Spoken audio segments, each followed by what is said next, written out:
Hello and welcome back to my EHS summit YouTube channel.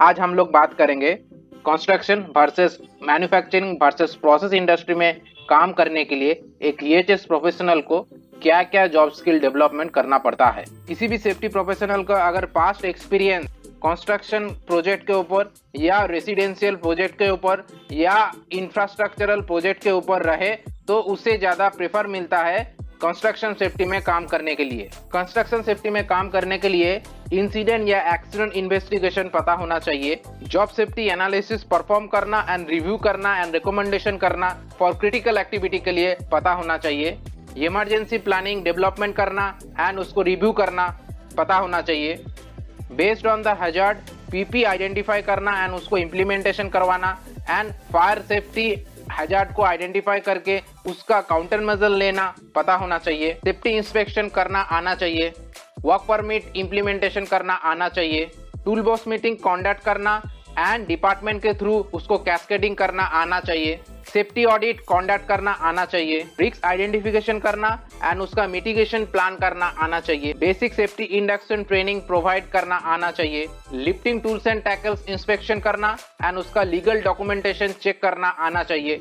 अभी कोई अगर construction से मैन्युफैक्चरिंग इंडस्ट्री के तरफ जाना चाहता है तो उन्हें कंस्ट्रक्शन सेफ्टी का जॉब स्किल तो आना ही चाहिए एंड उसे इंडस्ट्रियल सेफ्टी का भी स्किल डेवलपमेंट करना होता है।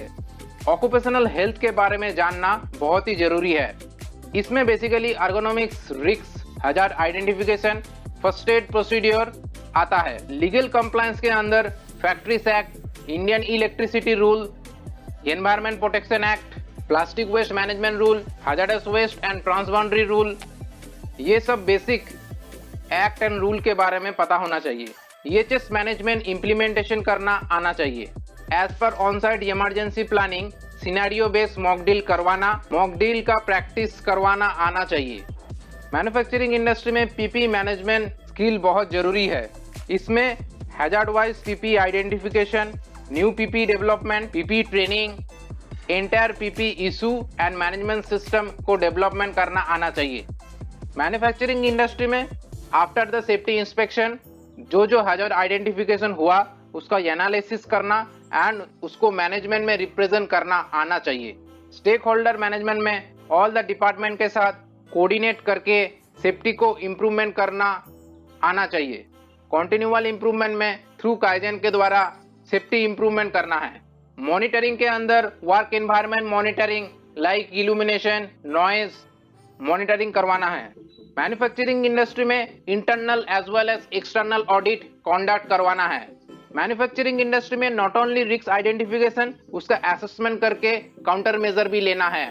मैन्युफैक्चरिंग इंडस्ट्री में apart from safety induction training और भी जॉब बेस्ड ट्रेनिंग प्रोवाइड करना पड़ता है and training calendar prepare and training का असेसमेंट, मैन आवर कैलकुलेशन, ये सब स्किल थ्रू ट्रेनिंग मैनेजमेंट के अंदर आना चाहिए। Apart from this, ISO 45001 that is Occupational Health and Safety Management System and ISO 14001 Environmental Management System का skill आना चाहिए। तो जो पर्सन कंस्ट्रक्शन इंडस्ट्री से मैन्युफैक्चरिंग इंडस्ट्री जॉब स्विच करना चाहता है उन्हें मिनिमम ये स्किल डेवलपमेंट करना है।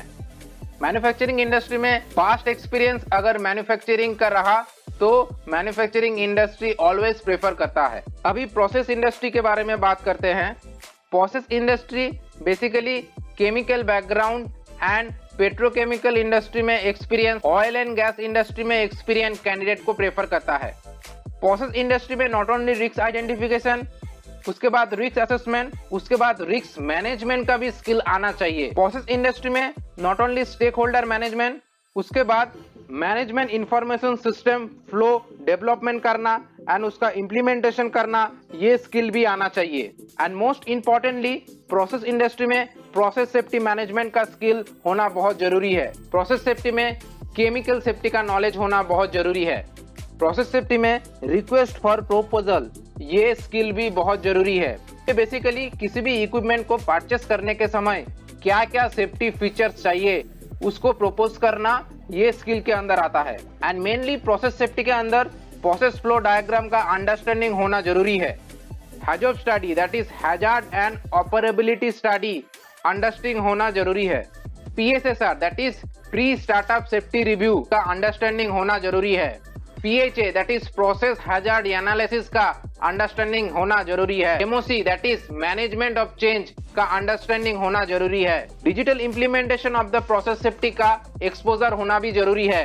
प्रोसेस सेफ्टी ट्रेनिंग प्रोवाइड करने का भी स्किल चाहिए।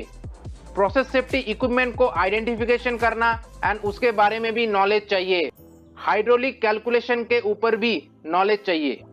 ये एक बेसिक मिनिमम समरी है जिसमें किसी भी सेफ्टी प्रोफेशनल को क्या क्या minimum EHS job skill development करना है ये बताया गया है। Thank you for listening this topic. For more information like and subscribe my YouTube channel.